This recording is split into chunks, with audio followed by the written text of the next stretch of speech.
see that we have this particular reaction occurring, right? Plus H plus 5 electrons, and then we are going to get our manganese 2 plus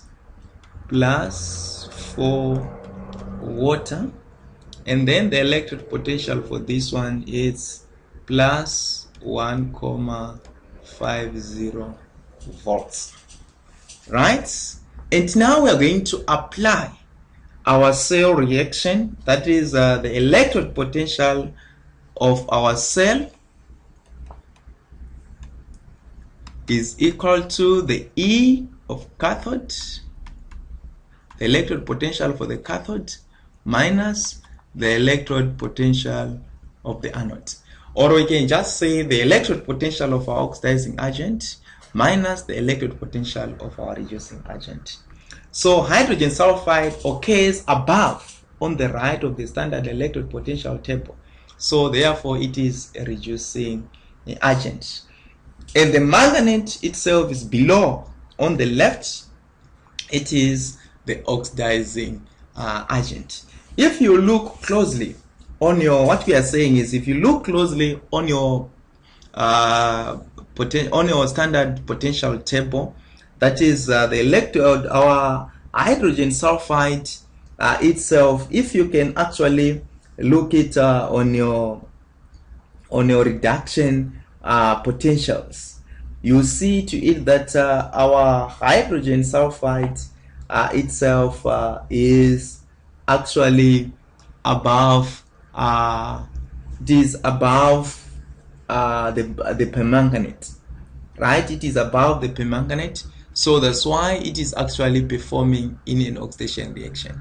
Yes, of course it is below hydrogen, but now the electrode potential tells us that our hydrogen sulfide itself can actually undergo an oxidation reaction readily than permanganate.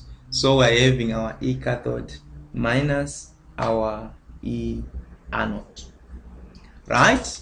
So if we have that, we are going to see to it that our electrode potential of our cell is going to be equal to 1.50 volts, that is the electrode potential for our manganate there, minus the electrode potential of our hydrogen sulfide, which is 0.14,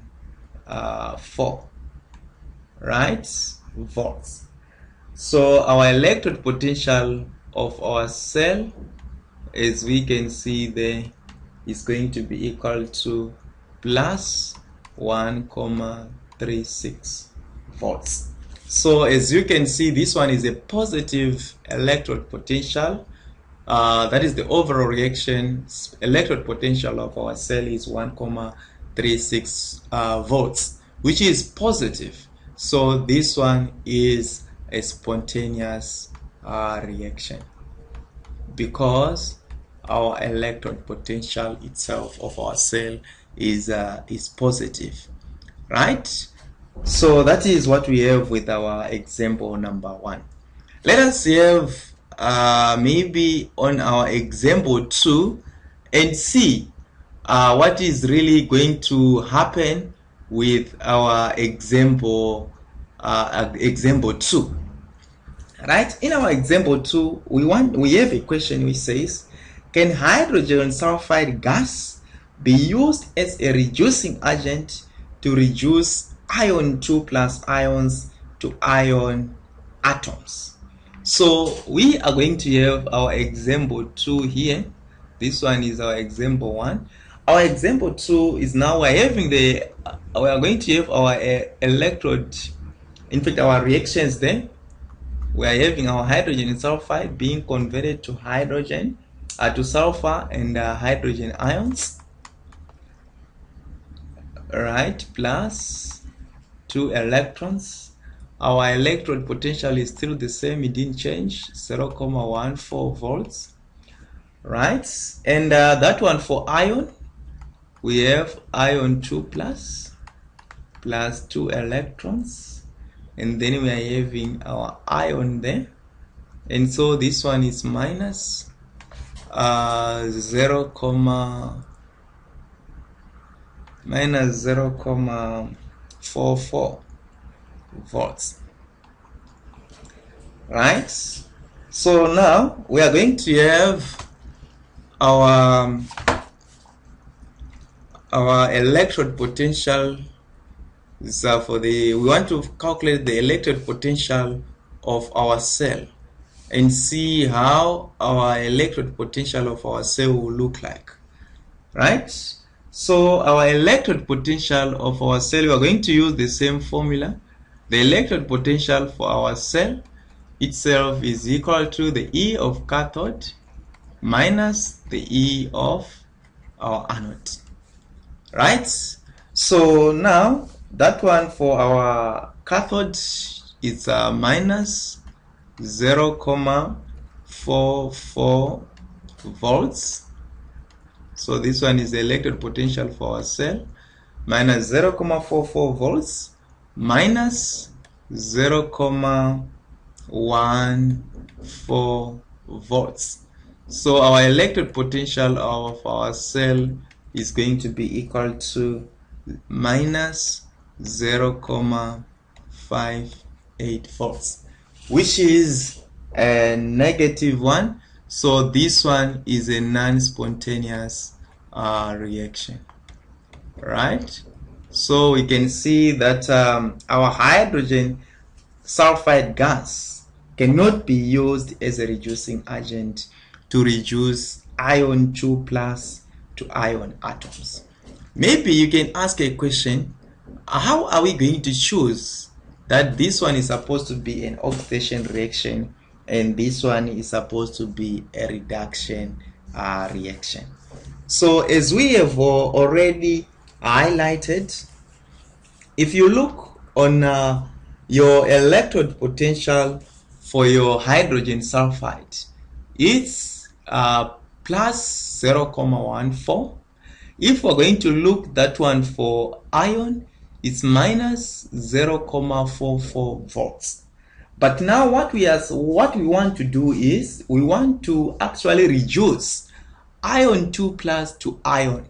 So we are not going to reverse this particular reaction. Why? Because from our question we are told that we are supposed to reduce ion 2 plus to ion, which means we are supposed to add 2 electrons to ion so that we can get our ion there, right? So definitely, and we are using what? Hydrogen sulfide to do that. So we are going to take the reaction in which our hydrogen sulfide is a reactant.